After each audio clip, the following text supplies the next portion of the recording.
രക്ഷയുടെ പാതയിൽ.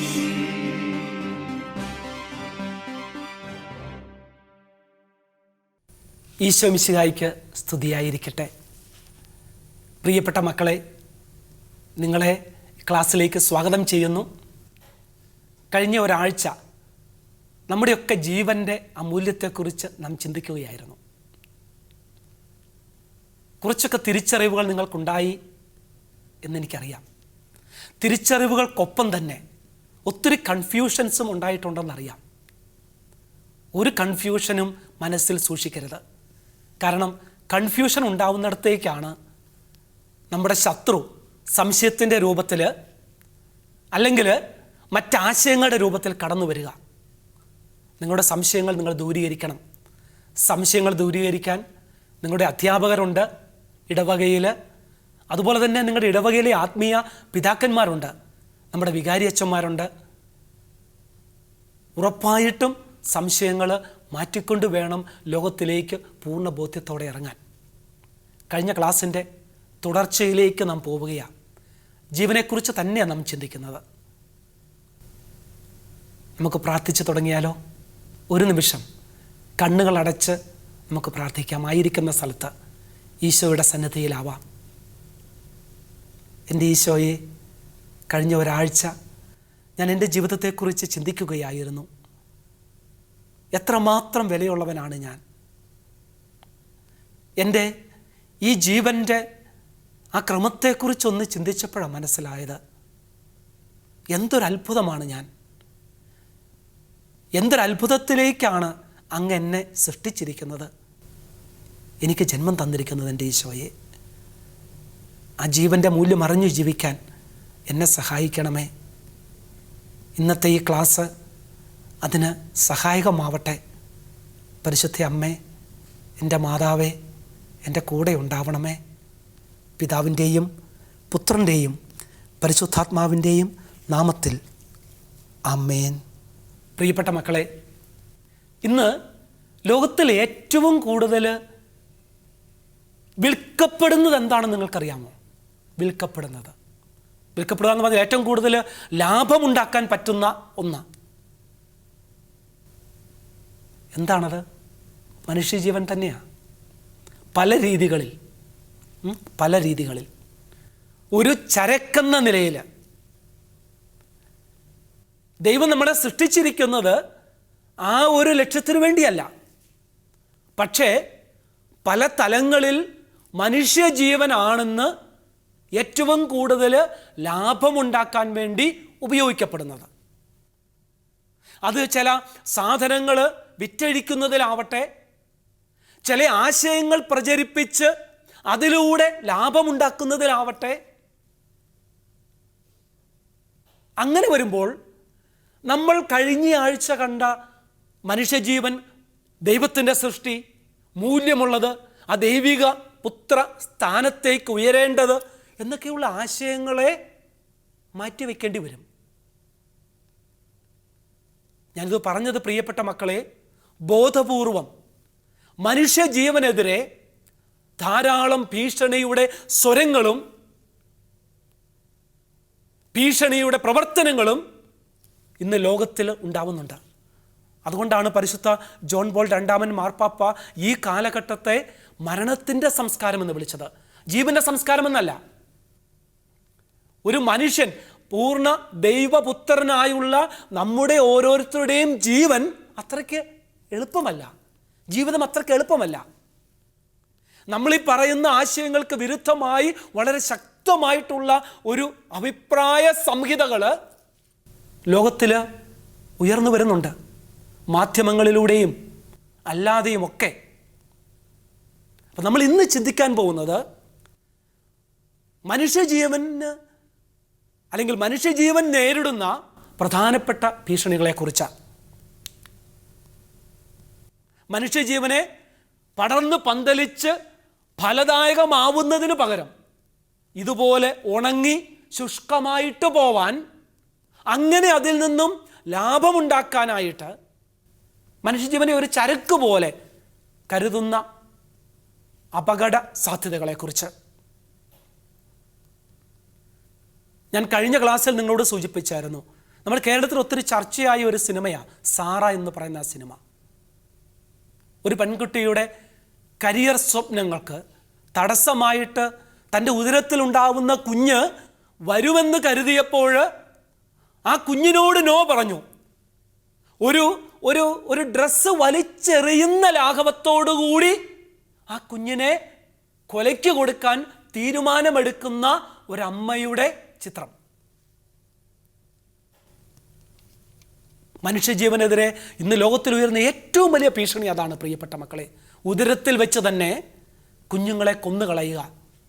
ഭ്രൂണഹത്യ എന്ന് വിളിക്കും, അബോർഷൻ എന്ന് വിളിക്കുന്നു. ഒന്ന് ചിന്തിച്ചു നോക്കിയേ, ഇവിടെയാണ് ലോകത്തിൻ്റെ ഇരട്ടത്താപ്പ് എന്ന് പറയുന്നത്. ഇതാ പ്രിയപ്പെട്ട മക്കളെ നമ്മൾ തിരിച്ചറിയേണ്ടത്.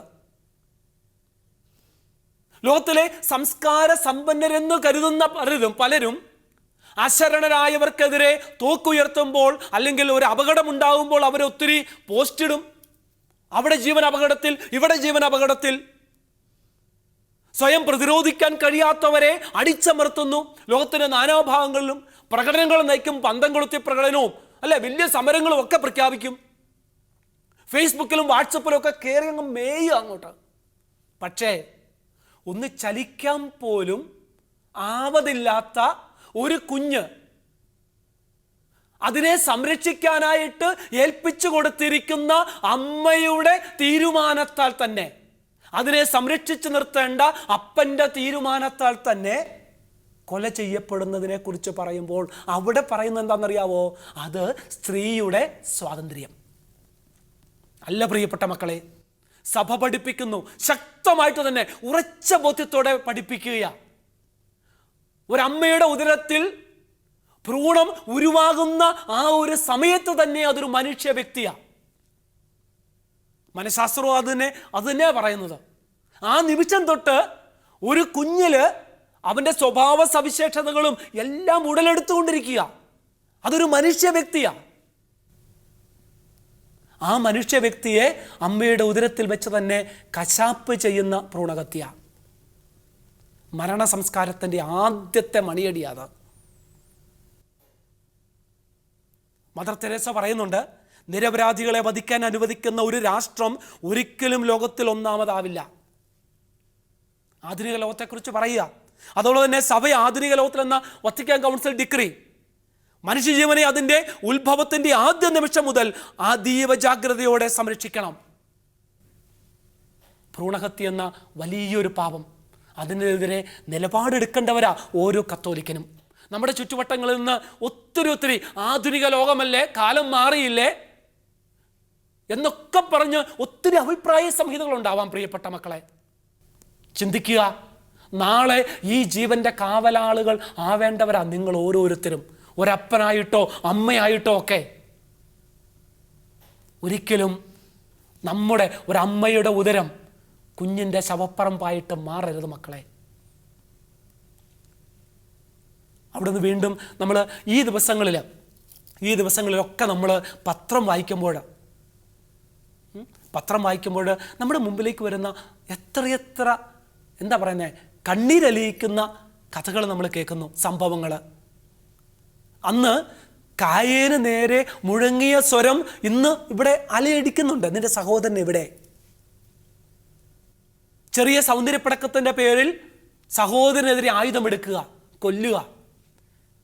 ഈ കഴിഞ്ഞ ദിനങ്ങളിൽ വന്നൊരു വാർത്തയാ, മൂന്ന് കൂട്ടുകാർ ഒരുമിച്ച് കൂടിയിരുന്ന് മദ്യപാനം നടത്തുന്നു. അതിലിടയിൽ ഒരുത്തൻ മറ്റൊരാൾക്ക് ഇഷ്ടമില്ലാത്ത എന്തോ പറഞ്ഞു. നേരെ എന്ത് ചെയ്തു? ഒരുത്തൻ നേരെ അവിടുന്ന് ചുറ്റിക മറ്റോ എടുത്ത് തലക്കടിച്ച് രണ്ടെണ്ണത്തിനെ കൊന്നു നേരെ പോലീസ് സ്റ്റേഷനിൽ ചെന്ന് കീഴടങ്ങുന്നു.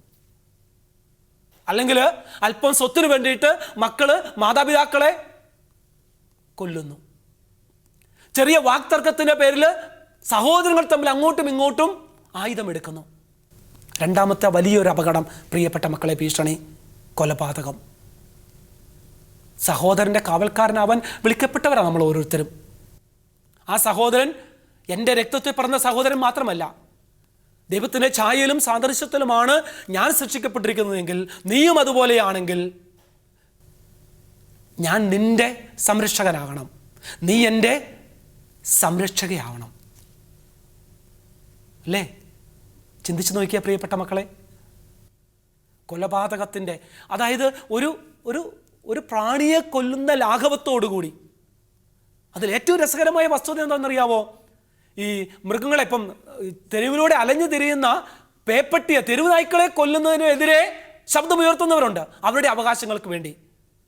പക്ഷെ മനുഷ്യജീവൻ വെറും കൃമികളെ പോലെ പിടഞ്ഞു വീഴുന്നതിന് വേണ്ടി ശബ്ദമുയർത്താൻ ആരുമില്ല. ഇവിടെയാണ് ഒരു കത്തോലിക്കൻ്റെ, ഒരു ക്രിസ്ത്യാനിയുടെ ശബ്ദമായിട്ട്, മനസാക്ഷിയായിട്ട് നമ്മുടെയൊക്കെ ശബ്ദങ്ങൾ ഉയരേണ്ടത് പ്രിയപ്പെട്ട മക്കളെ. മൂന്നാമത്തെ വെല്ലുവിളി, ദൈവസ്നേഹത്തിനും നമ്മളെ തന്നെയുള്ള സ്വയം സ്നേഹത്തിനും എതിരായിട്ടുള്ള വലിയൊരു പാപം, ആത്മഹത്യ. നാം നമ്മുടെ ജീവൻ്റെ ഉടയവനല്ല. ദൈവം തന്നിരിക്കുന്ന ആ ജീവനെ സംരക്ഷിച്ച് ദൈവം നമുക്ക് വേണ്ടി എന്താണോ വിഭാവനം ചെയ്തിരിക്കുന്നത് ആ ഒരു നിലയിലേക്ക് നമ്മുടെ ജീവനെ കൊണ്ടെത്തിക്കാൻ വിളിക്കപ്പെട്ടവരാണ് നമ്മൾ. നമ്മൾ സ്വയം നമ്മുടെ ജീവൻ എടുക്കുന്നു. ഇന്നത്തെ തലമുറയുടെയൊക്കെ ആത്മഹത്യയുടെ ചില കാരണങ്ങൾ കേട്ടുകഴിഞ്ഞാൽ അപ്പനോ അമ്മയോ ഒന്ന് വഴക്ക് പറയുന്നു, തീർന്നു, പോയി ജീവൻ അവസാനിപ്പിക്കുക. ഒരു മാർക്ക് കുറഞ്ഞു പോയി, അല്ലെങ്കിൽ കൂട്ടുകാരൻ എന്നോട് കൂട്ടില്ലെന്ന് പറഞ്ഞു, അല്ലെങ്കിൽ വീട്ടിലെ സഹോദരനും സഹോദരിയും സഹോദരങ്ങൾ തമ്മിൽ ചാനൽ മാറ്റുന്നതിനെ ചൊല്ലിയുള്ള തർക്കം. ഇത്ര തുച്ഛമായ വിലയുള്ളോ മനുഷ്യജീവന്? അല്ല പ്രിയപ്പെട്ട മക്കളെ, നമ്മുടെ ജീവൻ എടുക്കാനുള്ള അവകാശം നമുക്കില്ല. നമ്മുടെ ജീവൻ്റെ ഉടയവൻ തമ്പുരാനാണ്, നമ്മുടെ ദൈവപിതാവാണെന്നുള്ള ആ ബോധ്യം ഒന്നുകൂടെ ഊട്ടി ഉറപ്പിക്കണം. എന്നാൽ ജീവിതത്തിൻ്റെ വൈഷമ്യങ്ങളിലൂടെ കടന്നു പോകുന്ന ഒരു നിമിഷം ആരെങ്കിലുമൊക്കെ കേൾക്കാനുണ്ടെങ്കിൽ ഈ ആത്മഹത്യ ചെയ്യുന്നവരൊന്നും ആത്മഹത്യ ചെയ്യില്ലെന്ന മനഃശാസ്ത്രം പറയുന്നത്. ഒരു നിമിഷത്തെ ഒരു ചിന്തയാണ്. ഇവിടെയാണ് പ്രിയപ്പെട്ട മക്കളെ നമ്മൾ ജീവൻ്റെ കാവലാളാവേണ്ടത്. ചെവി തുറന്നിരിക്കുക, ദുഃഖിതർക്ക് വേണ്ടിയിട്ട്, വേദനകളുള്ളവർക്ക് വേണ്ടിയിട്ട്, നമ്മുടെ ചുറ്റുവട്ടങ്ങളുള്ളവർക്ക് വേണ്ടിയിട്ട് ഒന്ന് സംസാരിക്കാൻ, ഒന്ന് കേൾക്കാൻ, അങ്ങനെ ജീവൻ്റെ സംരക്ഷകരാവണം പ്രിയപ്പെട്ട മക്കളെ. ഈ കാലഘട്ടത്തിൻ്റെ വലിയൊരു സംഭാവനയായത് യൂസ് ആൻഡ് ത്രോ, അല്ലേ? ഉപയോഗിച്ചതിന് ശേഷം തള്ളിക്കളയുക. പ്രായമായവരെ, അവരെ കൊണ്ട് ഇനിയൊരു ഉപയോഗവും ഇല്ല, അല്ലേ? അതെന്തുകൊണ്ട് പിന്നെ എന്ത് ചെയ്തേക്കാം? അവരെ അങ്ങോട്ട് നമുക്ക് ഡിസ്പോസ് ചെയ്തേക്കാം. കാരണം വേറെ ഒരു ഉപയോഗവും ഇല്ലല്ലോ. കാരുണ്യവധമെന്ന് പേരും കൊടുക്കുന്നു. തീവ്രമായ അസുഖമുള്ളവരെ, ഒരുപക്ഷെ ഇനി രോഗം ഭേദമാവില്ല എന്ന് മെഡിക്കൽ സയൻസ് പറയുന്നവരെ, അല്ലെങ്കിൽ പ്രായം ഒരു പരിധി കഴിഞ്ഞവരെ, എന്താ ആധുനിക ലോകം പറയുന്നത്? അന്തസ്സുള്ള മരണം. ഇല്ല പ്രിയപ്പെട്ട മക്കളെ, അന്തസ്സുള്ള മരണമില്ല, മറിച്ച് അന്തസ്സുള്ള ജീവിതമാണ് നമ്മൾ വ്യക്തികൾക്ക് കൊടുക്കേണ്ടത്.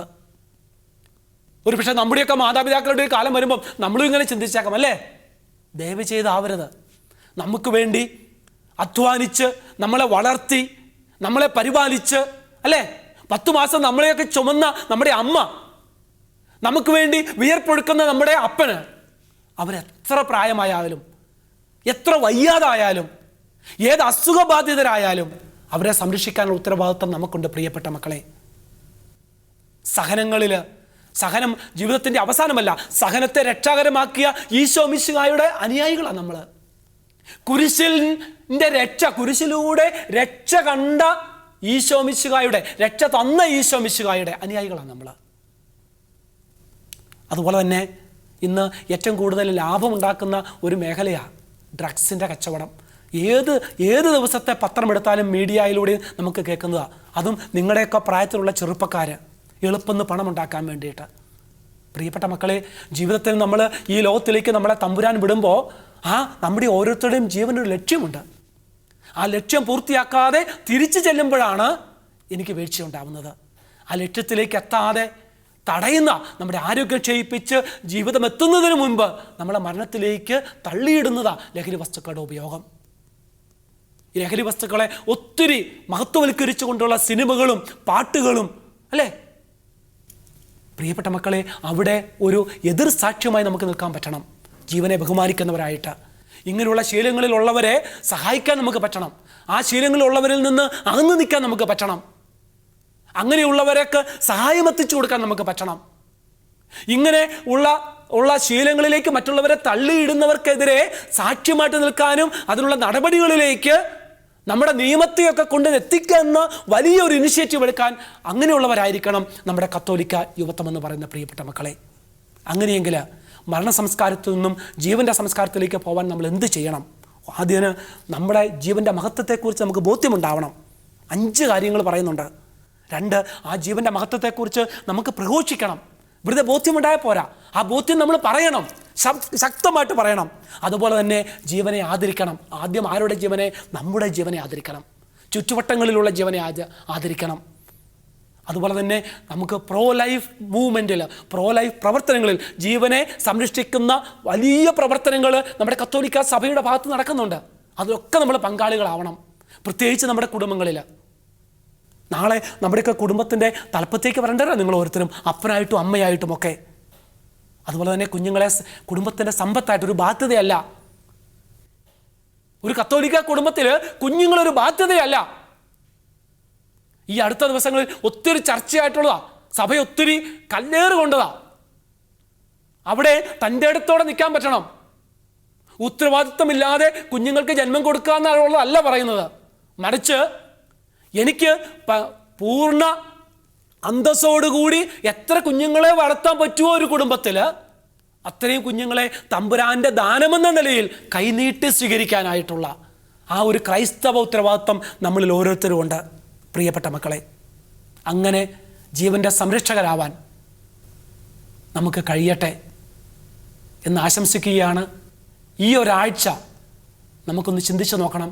നിങ്ങളൊന്ന് ചിന്തിച്ച് നോക്കുക, ഏതൊക്കെ രീതികളിൽ നിങ്ങളുടെ പ്രായത്തിൽ, നിങ്ങളുടെ കൂട്ടുകാരുടെ ഇടയിൽ ഈ ജീവൻ്റെ മഹത്വത്തെക്കുറിച്ച് സംസാരിക്കാനും പ്രവർത്തിക്കാനും എന്തൊക്കെ വഴികളുണ്ടെന്ന് നിങ്ങളൊന്ന് ചിന്തിച്ച് നോക്കണം. അതുപോലെ തന്നെ ജീവൻ്റെ സംരക്ഷകരാകാനുള്ള ഒരു തീരുമാനത്തിലേക്ക് അങ്ങനെ എത്തുകയും വേണം. പ്രിയപ്പെട്ട മക്കളെ, അത് ഈശോ കുരിശിൽ നമുക്ക് വേണ്ടി സ്വജീവൻ ബലിയർപ്പിച്ച നമ്മുടെ ഈശോ നമ്മളെ സഹായിക്കട്ടെ. പ്രാർത്ഥിച്ച് നമുക്ക് അവസാനിപ്പിക്കാം. ഒരു നിമിഷം കണ്ണുകളടയ്ക്കാം. എൻ്റെ ഈശോയെ, അവിടുന്ന് ഞങ്ങൾക്ക് നൽകിയ, ഞങ്ങൾക്ക് നേടിത്തന്ന ദൈവിക ജീവൻ, മനുഷ്യജീവൻ ഇന്ന് വലിയ അപകടങ്ങൾ നേരിടുന്നുണ്ട്.